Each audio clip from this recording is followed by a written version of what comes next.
बहुत से लोग कहते हैं ना, दुनिया उनिया कुछ ख़त्म वतम नहीं होती है, ये सब फालतू की बातें हैं कहने की। कोई विनाश नाश नहीं होता है, कोई क़यामत वयामत नहीं आती है, सब कहने की बातें हैं। देखो साइंस कितनी तेज़ी से तरक्की कर रही है और तुम लोग फालतू की डींगे हाँकते हो कि विनाश होगा, क़यामत आएगी, ऐसी बातें करते हो डराने वाली। और क्या तुम लोग कैसे हो, तुम्हें दिखाई नहीं दे रहा है कि दुनिया कितनी तेज़ी से मतलब होता नहीं है कि हर चीज़ उसमें होता जा रहा है। बिल्डिंग्स पे बिल्डिंग्स बन रही हैं, हम चांद तक पहुँचे जा रहे हैं, क्या क्या नहीं हो रहा है। और तुम लोग फालतू की बातें करते हो कि विनाश हो जाएगा, ये हो जाएगा, वो हो जाएगा।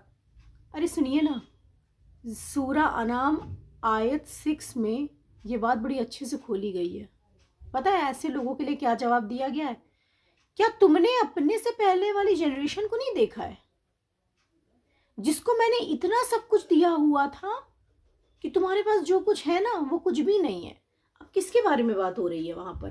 कौन सी तुमसे पहले वाली जनरेशन थी? अरे यहाँ पर सतयुगी और जन्नती लोगों के बारे में बात हो रही है कि सतयुगी और जन्नती लोग जो होते हैं ना, उनके पास इतना सब कुछ होता है, इतनी लग्जरी होती है, इतने ऐशो आराम होते हैं कि जिसका तुम अंदाज़ा भी नहीं लगा सकते हो।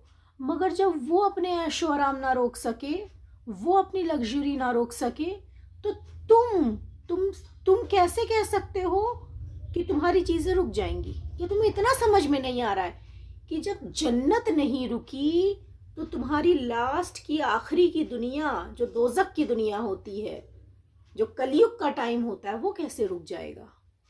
कलयुग में क्या होता है ना, साइंस का बड़ा घमंड होता है इंसान को कि नहीं, हम साइंस से कहाँ ना पहुंच जाएंगे, हम क्या नहीं कर लेंगे। तो बहुत बहुत घमंड होता है उसके अंदर, तो वो मानता नहीं है इस बात को। तो इस आयत में बोला गया है क्या कि तुमने देखा नहीं कि वो लोग जिनको वाकई में मैंने सब कुछ नवाजा था, मैंने मतलब उन्होंने वाकई में उन्होंने सब कुछ नवाजा हुआ था, वो भी ना रोक सके अपनी कंडीशन को, उनकी कंडीशन भी नहीं रुकी।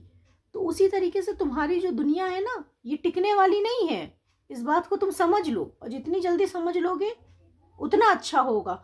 और उसमें पॉइंट भी किया गया है कि क्यों ये बात तुमसे बोली जा रही है कि अपने सिंस को, अपने गुनाहों को, अपने पापों को रोक लो तुम अब, और अपनी गठरी जो है पापों की, उसको भस्म कर लो, नहीं तो फिर तुम झेलोगे।